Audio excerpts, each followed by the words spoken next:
ব্রেকারের speed তো অনেক বেশি হয়ে যাচ্ছে।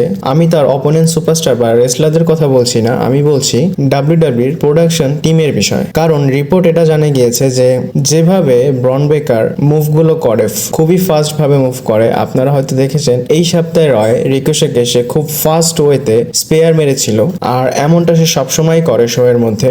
আর সে এত জলদি সবকিছু করতেছিল, তার জন্য ক্যামেরা যে অ্যাঙ্গেলগুলো আছে সেগুলো সুইচ করতে অনেক সমস্যা হচ্ছিল। আর নেক্সট টাইম যখন ব্রন ব্রেকার পারফরমেন্স করতে আসবে, আমার মনে হয় প্রোডাকশন টিম অ্যালার্ট হয়ে থাকবে। অলরেডি তারা অ্যালার্ট হয়ে গিয়েছে। আর প্রোডাকশন হাউস যদি ভালো মতো তাদের ক্যামেরা ফ্রেম অ্যাঙ্গেলগুলো না ধরে, আমরা ভালো মতো শোগুলো দেখতে পারবো না। কারণ তাদের জন্যই আমরা খুব ভালোভাবে টিভিতে রেসলারের পারফরমেন্স এবং শোগুলো দেখতে পারি। আর ব্রন ব্রেকার তো এখন জাস্ট শুরু করেছে, ওনাকে জাস্ট মেইন সুপারস্টারদের সাথে একটু ফাইট করালেই দেখতে পারবেন ব্রন ব্রেকার কোন লেভেলের একটা সুপারস্টার হয়ে যায়। আর আজকে অনেক আপডেট আছে, চলুন শুরু করা যায়। Hello viewers, welcome to Rachel Bangla BD. সর্বপ্রথম বলি জর্ডান গেজ যে কিনা টিএনএ চ্যাম্পিয়ন, আর আপনাদের হয়তো মনে আছে রয়্যাল রাম্বলে সে এসেছিল এবং সে এনএক্সটি তে এসে রক্সজেনকে এনএক্সটি উইমেন্স চ্যাম্পিয়নশিপের জন্য চ্যালেঞ্জ করে দেয়। আর এনএক্সটির যে ব্যাটল গ্রাউন্ড শোটা হবে, যেটা ইএফসির এরিনা থেকে হবে, সেখানে যে এনএক্সটি চ্যাম্পিয়নশিপটা আছে সেটার জন্য সে কম্পিট করবে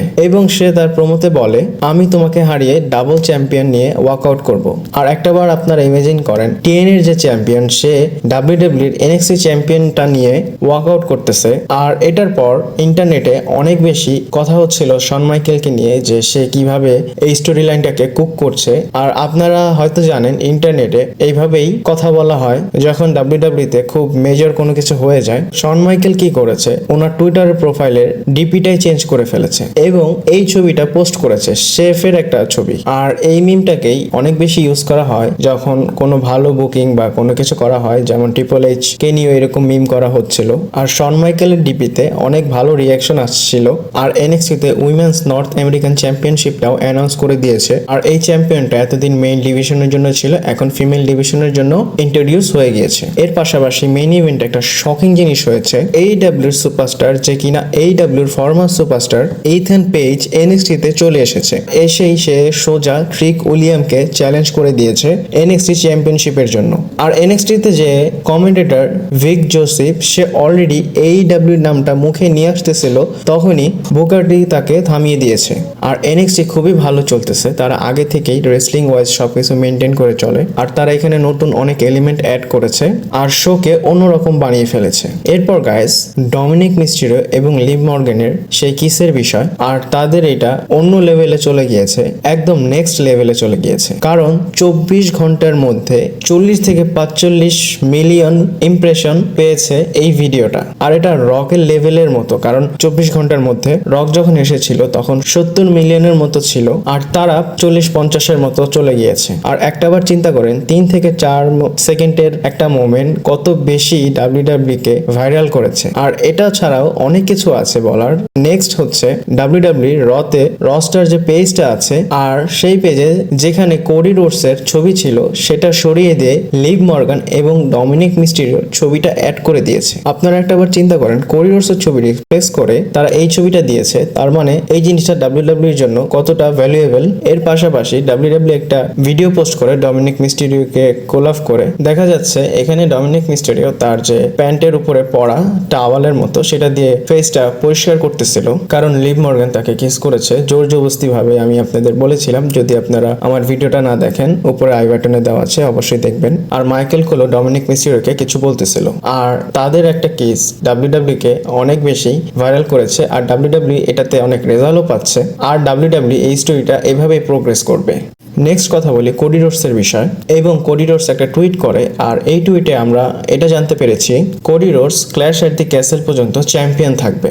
আর সে টুইটারে পোস্ট করেছে গ্লাসগো যে ইউকেতে প্রোগ্রামটা হবে বা শোটা হবে, সে সেখানে যাচ্ছে। আর এটার পর ফ্যানরা বলতেছিল যে কি হবে, তার নতুন চ্যালেঞ্জার কে হবে, নাকি এইচ স্টাইলকে ডাব্লিউডাব্লিউ আবার চ্যালেঞ্জার বানাবে।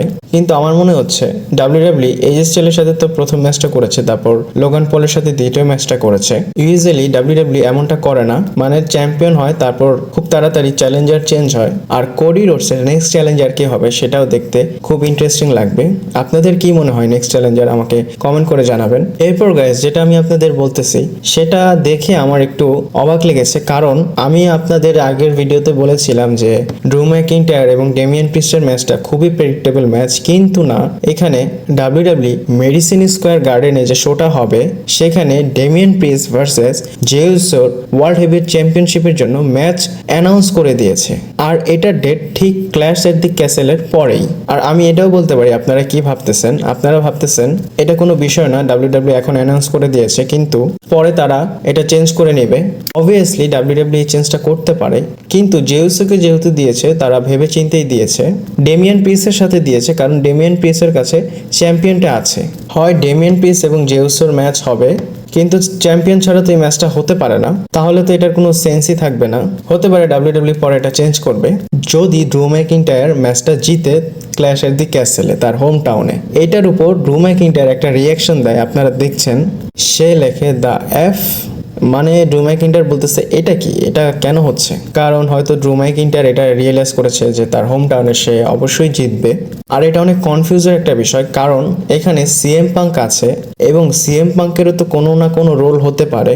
সিএম পাঙ্ক তো ড্রু ম্যাকিন্টায়ারকে কস্ট করাতে পারে যেন ড্রু ম্যাকিন্টায়ার ম্যাচটা না জিতে। আর এটা মনে হচ্ছে ড্রু ম্যাকিন্টায়ার গ্লাসগোতে যাবে, সে তার হোম টাউনে টাইটেল জিতবে এবং তার মোমেন্টামটা সেখানেই সে এনজয় করবে। আর এটার জন্য সে অনেক বছর যাবত ওয়েট করতেছে। আর এই মোমেন্টে যদি ড্রু ম্যাকিন্টায়ার নাই পায় তাহলে কখন সে পাবে? আর সিএম পাঙ্ক যদি কস্ট করে তাহলে মানে অনেক কিছু হয়ে যেতে পারে। এটা এত ইজি না যে সে এসে কস্ট করে দিল আর ড্রু ম্যাকিন্টায়ার জিতলো না। আর এটা অনেক বেশি ডিফারেন্ট। আর ক্ল্যাশ এট দি ক্যাসেলের জন্য হাইপ তো অনেক ভালোভাবেই হচ্ছে, এতটুকু বলতে পারি। নেক্সট কথা বলি ডাব্লিউডাব্লিউ ভার্সেস এইডাব্লিউ, এবং ডাব্লিউডাব্লিউ এইডাব্লিউ থেকে হেরে গিয়েছে। আর একটা রিপোর্টে জানা গিয়েছে WWE king and queen of the ring এর জন্য সবচেয়ে কম সার্চ করা হয়েছে রিসেন্ট টাইমে। টপ 20 যে সার্চ র্যাঙ্কিংটা আছে সেখানে ডাব্লিউডাব্লিউর নাম ছিল না, কিন্তু আমরা যদি এইডাব্লিউর কথা বলি তাদের যে ডাবল অর নাথিংটা ছিল সেই দিনেই টপ 11 নম্বরে স্পট করে নিয়েছে তারা, মানে সার্চ লিস্টে। আর আমরা বলতে পারি king and queen of the ring এর জন্য অতটা ইন্টারেস্ট ছিল না ফ্যানদের, জাস্ট সৌদি আরবিয়াতে করার জন্য তারা করেছে এবং সৌদি আরবের যত দর্শকরা ছিল তাদেরকে হ্যাপি করার জন্য এই ইভেন্টটা করা হয়েছে। এরপর gas next and final story হচ্ছে রোমান রেন্সের বিষয়। রোমান রেন্স কি অলরেডি তার রিটার্নের জন্য রেডি হয়ে গিয়েছে। কাই গ্রিন এই নামটা হয়তো আপনারা অনেকেই শুনছেন এবং তাকে অনেকেই চিনেন, কারণ সে বডি বিল্ডিং এর খুব ভালো একটা ট্রেনার। সে কিছুদিন আগে ইনস্টাগ্রামে একটা ভিডিও পোস্ট করে যেখানে সে রোমান রেন্সকে ট্রেনিং করতেছে। এখানে রোমান রেন্স তার ব্যাক ট্রেন করে এবং কিছু সময় লেগসেরও ট্রেনিং করে। আর কাই গ্রিন তো অ্যাডভান্স লেভেলের একটা অ্যাথলিট বডি বিল্ডিং এর জগতে। আর অবভিয়াসলি বডিটাকে শেপে রাখার জন্য রোমান রেন্সের ট্রেনিং দরকার। আর আমি আপনাদের আরেকটা জিনিস বলি, রোমান রেন্সের যে ফিল্মের শুটিং সেটা জাস্ট শেষ হতেই যাচ্ছে। এরপরে রোমান রেন্স রেডি হয়ে যাবে রিটার্নের জন্য। ডাব্লিউডাব্লিউ যখনই চাবে তখন তাকে ইউজ করতে পারবে। আর এটা এসকে রেসলিং থেকে জানা গিয়েছে। আর আমরা দেখি রোমান রেন্স তো খুব প্রিপারেশন নিচ্ছে, জাস্ট ওয়েট করতে হবে। রোমান রেন্সের সব ভিডিও তো হয়তো আপনারা চ্যানেলে দেখেছেন, না দেখলে অবশ্যই দেখবেন, তাহলে আপনাদের অনেক আইডিয়া আসবে রোমান রেন্স কোন ভেন্যুতে কোন মোমেন্টে রিটার্ন করবে। আর যদি আপনাদের এই ভিডিওর কোয়ালিটিটা ভালো লাগে লাইক কমেন্ট শেয়ার করবেন, সাবস্ক্রাইব করে পাশে থাকবেন এমন ভিডিওর জন্য। পরবর্তী ভিডিওতে আবার দেখা হচ্ছে।